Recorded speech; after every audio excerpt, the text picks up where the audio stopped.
Alright, so I'm going to do the videos on the rules changes, which looks like, I think I've read this before, yeah. There's a comprehensive um, walkthrough of the rules changes on the Magic website.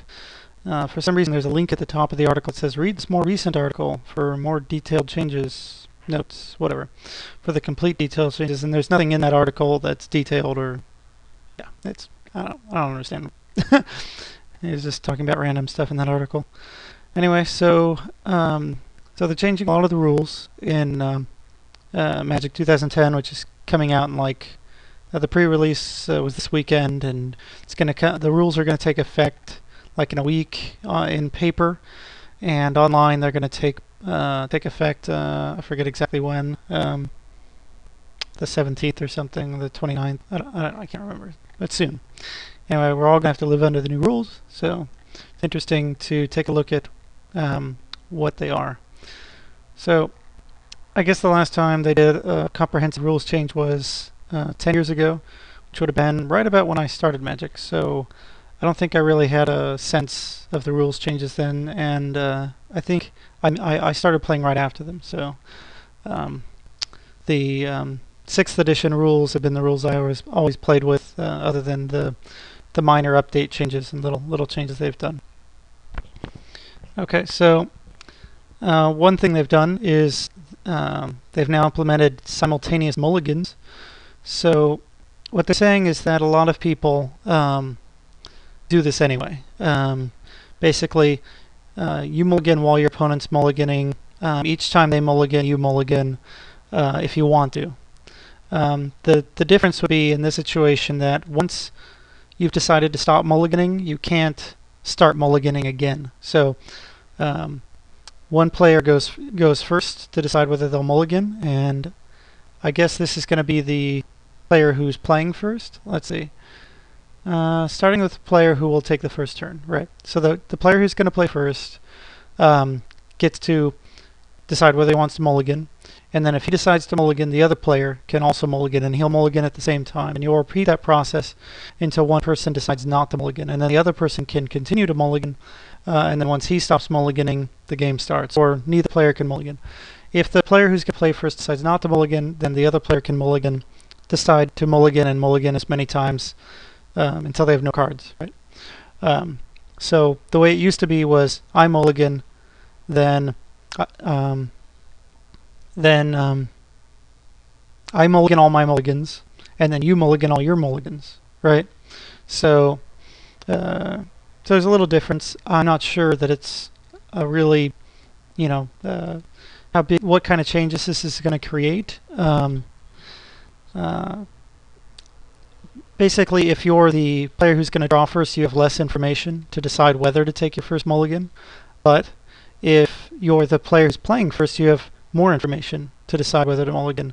So I would think it probably actually increases the advantage of players who play first slightly. Not a lot, because people don't mulligan too much anyway. Or at least, it's like once every third game or something you mulligan or something. So it's a pretty minor change. It seems fine. It seems like it balances each game out more instead of, well, the advantage of playing first is definitely much better, I think, in general, than the advantage of knowing whether your opponent mulliganed or not. So, in each game may actually be more one-sided. So whoever played first has even more of an advantage now. So I don't know if that's good, but it takes less time on Magic Online. This was never a problem for time because it's done instantaneously by the computer. You don't have to sit there and shuffle your deck. In paper Magic, this is probably going to be really good because tournaments won't take as long, and that's always a good thing. And maybe if paper is less irritating to play tournaments in, people will play more tournaments online too and play Magic more, so whatever. No big deal. Terminology changes. There's a number of terminology changes. They changed the name of of in play to the battlefield. So creatures no longer come into play, they enter the battlefield. So here we see Glacial Fortress says, Glacial Fortress enters the battlefield tapped unless you control a plains or island. I don't like the word battlefield. I think it's silly. I think they could have used the word field, and that would have been fine.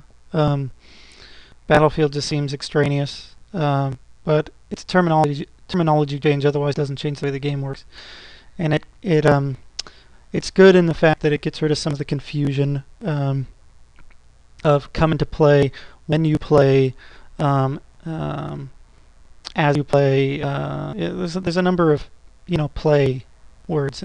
You can't play spells. You can't play lands when you play a land when you cast a spell or when you play a spell. So they also changed the word for casting a spell versus like playing a land. It's now cast.